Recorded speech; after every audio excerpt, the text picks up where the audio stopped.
ચિંતિત માંગરોળમાં દીપડાના આંટાફેરા યથાવત જોવા મળી રહ્યા છે। માહિતી સુરતથી સામે આવી છે, જ્યાં દીપડાનો આતંક જોવા મળ્યો છે। માંગરોળ ખાતે દીપડાના આંટાફેરા હજુ પણ યથાવત છે, જ્યાં માંગરોળના વસરાવી ગામ ખાતે આ દીપડો દેખાયો હતો અને પશુઓના તબેલાની નજીક જ આ દીપડો બેઠેલો હતો જે દેખાયો હતો। ત્યારે સ્થાનિક યુવકો દ્વારા મોબાઈલમાં આ દીપડાને કેદ કરવામાં આવ્યો છે, વિડીયો કેદ કર્યો છે મોબાઈલમાં। ત્યારે દીપડો રહેણાંક વિસ્તારની નજીક આવતા જ લોકોમાં પણ ભય ફેલાયો છે।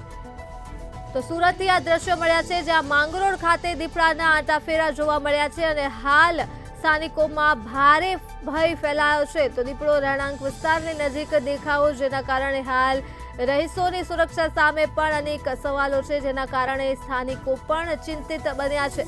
તો માંગરોળની વસરાવી ગામ ખાતે આ દીપડો દેખાયો અને પશુઓના તબેલાની નજીક જ આ દીપડો દેખાયો હતો। ત્યારે સ્થાનિક દ્વારા પોતાના મોબાઈલમાં આ દીપડાનો વિડીયો કેદ કરવામાં આવ્યો હતો।